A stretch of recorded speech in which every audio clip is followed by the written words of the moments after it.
Hello বন্ধুরা, welcome back to my channel Riya vlogs 15। তো বন্ধুরা, তোমরা কেমন আছো? আশা করি তোমরা খুব ভালো আছো, আর আমি তোমাদের ভালোবাসায় ভীষণ ভালো আছি। তো আজকে গেছিলাম আমি আমার মায়ের বাড়ি, আর এখানে যা গরম পড়েছে কি আর বলবো তোমাদের, তাই তেমন কিছু পরে যাইনি। আমি কুর্তি আর এই প্লাজো প্যান্টটাই পরে গেছি, আর মাথায় দিয়েছিলাম এক গাদা তেল, সেই জন্য আরও বেশি গরম লাগছিল। আর আমার শ্বশুরবাড়ির থেকে আমার বাপের বাড়ি খুব একটা দূর নয়, এই টোটোতে উঠলে 10 মিনিট, আর যদি হেঁটে যাও তাহলে ধরো 20 মিনিট।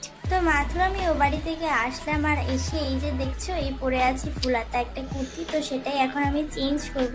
তো ভিডিওটা যদি ভালো লাগে অবশ্যই একটা লাইক করে দিও, আর আমার চ্যানেল যদি কেউ নতুন হয়ে থাকো আমার চ্যানেলটি একটা সাবস্ক্রাইব করে পাশে থাকা বেল আইকনটি ক্লিক করে দিও।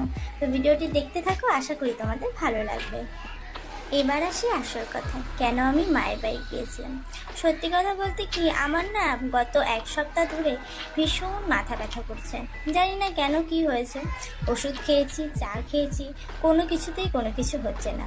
সেই জন্য মা বললো চল একবার ডক্টরের কাছে দেখিয়ে আসবি। তো সেই জন্যই গিয়েছিলাম। আর আমাদের বাড়ি থেকে খুব একটা দূর নয়, এই আমাদের হাসপাতাল, জেলা হাসপাতাল, এই 10 মিনিট মতো লাগে, সেই জন্য নর্মালভাবেই চলে গেছিলাম। তো জানি না আমি আমার কি হয়েছে, কটা তো ওষুধ দিল, কটা কিনতে দিল, আর কটা হাসপাতাল থেকেই দিয়েছে। তো খাই, খেয়ে দেখি কেমন রেজাল্ট পাই।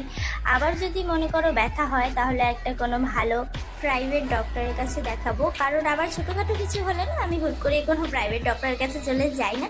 আমার বাড়ির সামনেই যেহেতু জেলা হাসপাতাল, সরকারি হাসপাতাল, তো সেখানে দেখিয়ে আমার অভ্যাস। আমি বাড়ি থেকে বেরিয়েছি তখন বাজে 11:30, কারণ ঘুম থেকে উঠে কাজবাজ করে চা খেয়ে তোমাদের দাদাকে রেডি করে টিফিন দিয়ে তারপর পাঠিয়ে দিলাম কাজে। তারপর আমি চলে গেলাম মায়ের বাড়ি। তো সেখান থেকে হাসপাতালে গিয়ে লাইন দাঁড়িয়ে ওষুধ নিয়ে আস্তে আস্তে বেজে গেছে 3:30। তো 3:30 পর এসে কিছুটা খেয়েছি, আর মা আজকে বানিয়েছিল ইলিশ মাছ। তো ইলিশ মাছ দিয়ে ভাত খেয়ে যা ঘুম দিলাম। তো ঘুম থেকে উঠে আমার মনে পড়ছে আমার তো বাড়ি যেতে হবে, কারণ রাতের রান্না বাকি আছে। সেই জন্য একটু খেয়ে দিয়ে ঘুমিয়ে মজা করে চলে আসলাম। আর সত্যি কথা বলতে কি বলো তো, শ্বশুর বাড়ির থেকে বাপের বাড়িতে যাওয়ার যে আনন্দটা আর বাপের বাড়িতে যে সুখটা, সেটা কিন্তু আমরা কোথাও পাই না। এটা কিন্তু আমার প্রতিটা মেয়ে, মানে শুধু আমি না, প্রতিটা মেয়েই জানি যে বাবার বাড়ি একটা আলাদা শান্তি, কারণ সেটা আমাদের নিজের বাড়ি। ও হ্যাঁ, তোমাদের তো একটা জিনিস বলতে ভুলেই গেছি।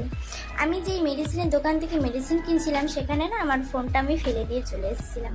তো যখন আমি বাড়িতে টোটোতে আসবো হাফ রাস্তা, তখন আমার মনে পড়ে যে আমার ফোন কোথায়। তো সেখান থেকে আবার রিটার্ন করলাম, রিটার্ন করে খুঁজে টুজে গিয়ে তারপর ফোনের দোকানে গিয়ে পেলাম ফোনটা। আর ততক্ষণে যেন আমার জীবনে আর প্রাণ ছিল না, আমি এতটাই ভয় পেয়ে গেছিলাম। তো ফাইনালি আমি ফোনটা পেয়েছি, তো এখন তো আমি ভীষণ খুশি।